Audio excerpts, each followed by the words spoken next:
Do you know what the most diplomatic and tactful phrase of all time is? You need therapy. Even if the message in that is true, it's not a great way to word it. Also, who made you the authoritative figure on who needs therapy versus who doesn't?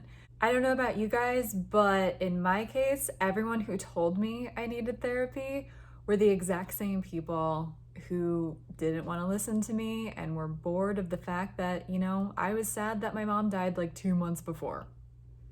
Good grief. I'm Lauren-Blair Donovan, and I'm a comedian, puppeteer, writer, actress, all the things. And I also happen to have most of my immediate family be passed on, and I've lost other important people. So I've decided to also talk on YouTube about my experiences in hopes of normalizing a dialogue about grief, because we don't talk about this enough as a society, and that really sucks for those of us who are going through really big losses. That's kind of rude to us on top of being tragic for us. My experiences don't necessarily indicate how everybody's experiences are going to be, so if you're watching someone grieve or if you are grieving and you don't relate to every last detail, that's okay. It's all good. Tell your stories too. We need to talk about this more. The more stories, the merrier, and I'm happy to hear all your thoughts in the comments below. Ask me your questions. Tell me what you agree with. Tell me where you've differed in your own experiences. I want to know. And while you're at it, please like this video and subscribe. Otherwise, I'm gonna assume you hate me, and my parents are already dead, so don't give me a complex on top of that. Anyway, today we are gonna be talking about therapy. Now, okay, I wanna make it clear that I've had some not so great experiences with therapy, mostly stemming from not really finding the right therapist. So I have a little bit of a DIY approach because of just my luck of the gamut. Is that a phrase? Did I say that right? That doesn't mean that I'm anti-therapy, nor does that mean that I don't think most people in general could benefit from some kind of therapy or some kind of self-exploration, and I don't mean the dirty kind. That too, though. I do think that we all need help in some capacity, and we're not going to have the answers naturally, but I don't think therapy is a one-size-fits-all solution.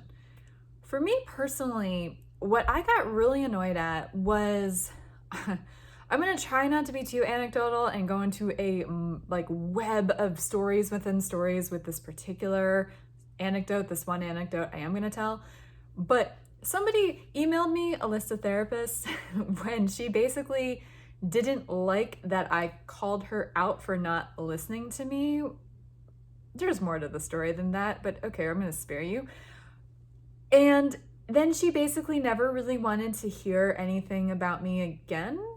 And in that email, she quite insultingly said, though she had been through a lot of loss, which was not true. She lost an aunt, which I'm very sorry for her loss, but when you have your whole family alive and your whole spouse and in-laws alive and you've never lost a friend and you don't have children, so they're not dead either, you haven't been through a lot of loss. But she'd been through a lot of loss, her words, and she didn't realize how involved or how complicated or intense, I forget the exact adjective, that or how impactful, I don't know, that losing both parents would be. I'm no duh. I never for a second thought that you if you haven't been through it, you don't understand. And I don't even expect you to understand. Just listen to me. That's always gonna be my thing in these videos. Listen more, talk less, ask questions. But she didn't like that. No, she wasn't interested. She just couldn't believe that. And this was 5 or 6 months after my mom died. And she was a new friend. And she was offended that I had feelings about my mom a whole 6 months later. That's not a reason to tell someone to go to therapy. And here's why. It's not that therapy couldn't help, and I'll get into why I specifically chose not to at that time, but therapy, like anything else in life that is going to be a struggle, like your parents being dead, there's no magic bullet.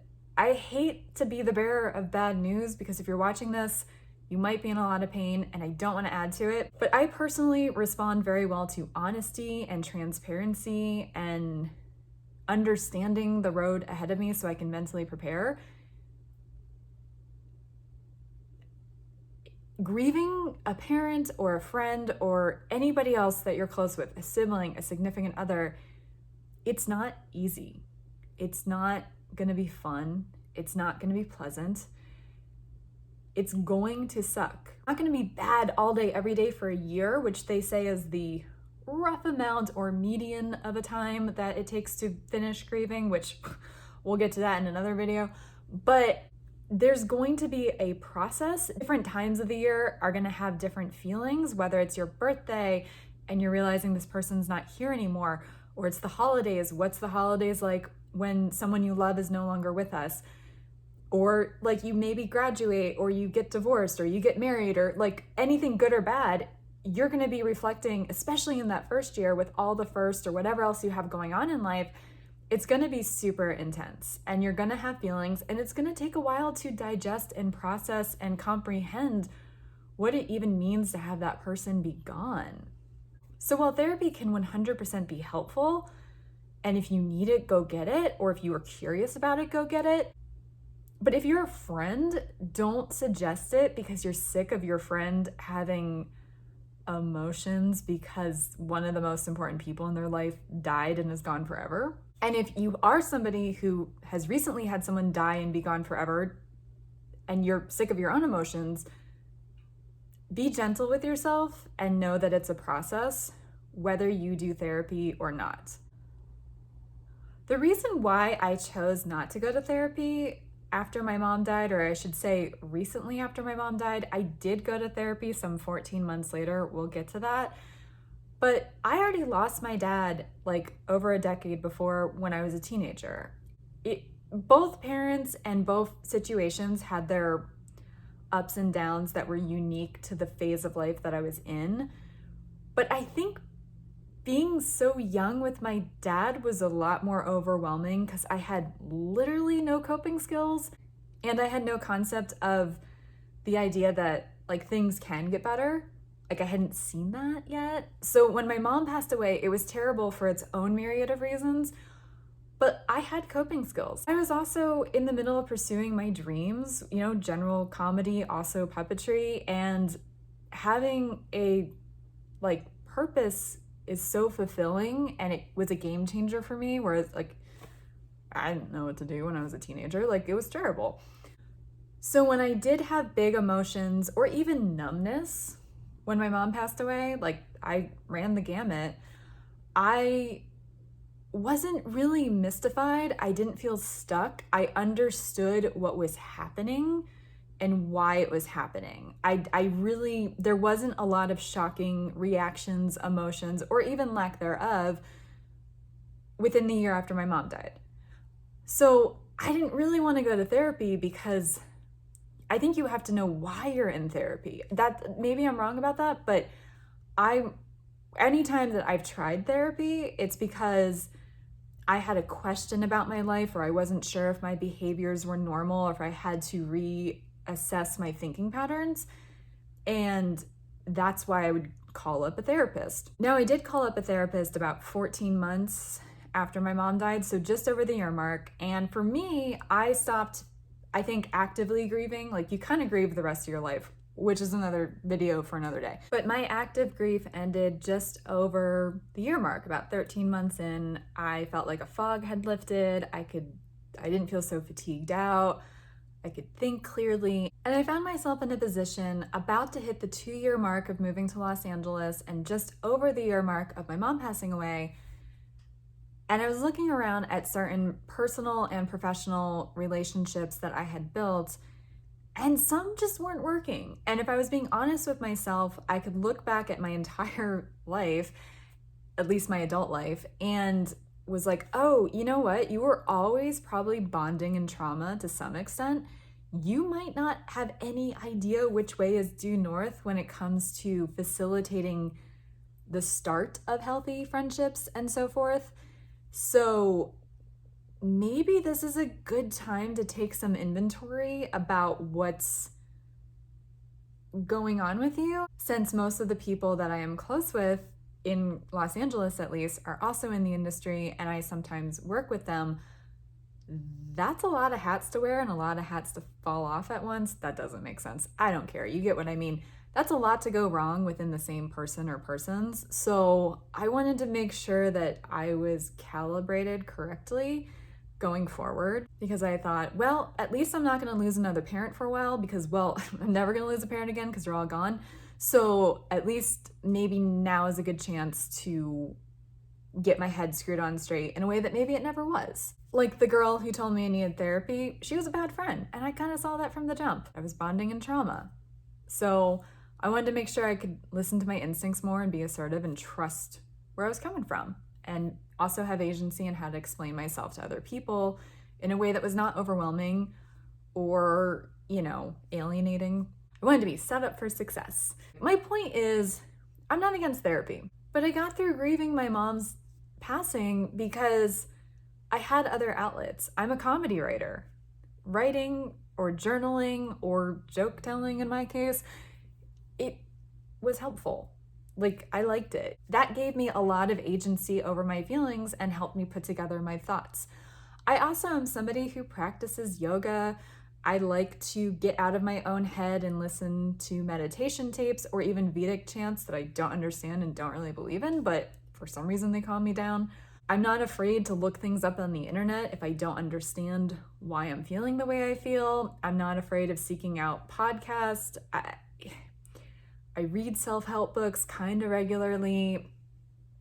I think if those are the things that you do already, and you have a support system, or you have a support system, I should say, you might totally benefit from therapy, but I don't think you need therapy. I think there's a huge difference. And I don't think outsiders are qualified to tell you what's best for you. Because even if you really do need therapy, like let's say that's an objective truth, if you're not ready for it, if you're not going to open up for it, you're not going to get anything out of it. So people are just crazy town when they demand, suggest, whatever, that you need therapy. I think a more appropriate way of going about it is saying, have you been to therapy? Have you explored going to therapy? How do you feel about going to therapy? What are your experiences with therapy? I'm going to keep saying it. Talk less, listen more, ask questions. Because if you ask questions, you can better understand where the person's head's at, and that's the only way you can give qualified advice. Otherwise, you're just giving them cookie cutter advice that may or may not be appropriate, because maybe they're not a cookie. Maybe they're a cake, okay? That was a bad joke. I'm really sorry about that. I'm really, really sorry. But I'm going to keep it in. Sorry. I also don't think people like being told what to do. Look at what's happening in life right now, which, I'm not about to defend people, but the psychology of why we don't like to do things is fascinating. I've done a lot of reading and watching of like various videos on past pandemics, and something that I keep coming across is that in the 1918 flu, people also hated wearing masks. And like, this is not a new phenomenon. And regarding wearing a seatbelt or even learning that smoking's bad for you, that took a generation for people to start consistently wearing seatbelts or to, stop smoking. People don't like being told what to do. So if you really think someone needs therapy, don't tell them they need therapy. Like, it takes away their own agency, like it did with this former friend of mine, where she just wasn't interested in where I was coming from and was frankly offended that I wasn't like over my mom dying already. But people can also double down and wall up when you tell them what to do, even if it's like you're coming from a much better place than that. So it's like, put yourself in the best possible position that if you have to pull the card in some form or another, that someone needs therapy, that they're gonna listen to you, that they trust you already, that they know that you know them well. And again, probably ask it over tell it, because we're all rebels. Even look at some of the people not wearing masks. They are squares. They are not like punk rock people. Like, nobody likes being told what to do. So I'm on a tangent, but we need to, and I'm not defending I'm very pro-mask, okay? And I'm really confused at anti-maskers at this stage of the game. That's a whole other thing. Really on a tangent now, but what I'm trying to say is people don't like being told what to do, especially about their own life. So find a better way to do it, especially if you really think they need help. If you're in over your head, you're in over your head. If you're not a trained therapist, some of the feelings that people have while they're grieving really could be above your pay grade. It's okay to know that. And hey, even if you are a therapist, you probably shouldn't therapize your friend, because isn't that like not ethical? Regardless, there's a million more tactful ways to approach this. There's more ways to be sensitive to where that person's coming from. And you don't have to end a friendship over it. Like, you don't. Like, it's really not that hard. And it's okay to tell people not to tell you what to do and to listen more, because you have the authority over your own life and you need to be heard before people can really have an opinion. That about wraps it up for today, but I'm sure in the future I will be probably revisiting this topic because it's a very loaded one, and it is I think kind of a misunderstood one, and I feel like I have more feelings on this. I just didn't get it all out in this video, so this is worth probably going to be re-exploring in the future. But until then, you're never going to know if I have a new video about this or something else unless you subscribe. And while you're at it, like this video, please, and thank you. And leave a comment. Let me know how you feel about therapy. Let me know if you have questions about other topics within grief.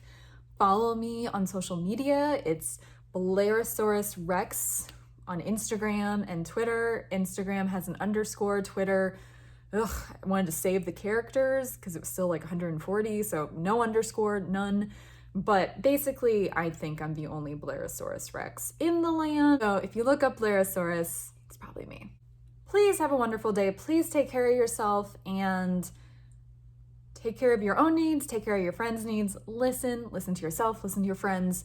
I can go on and on about that. Just listen, ask questions, and talk less. I'm Lauren-Blair Donovan, and I'll see you guys next time.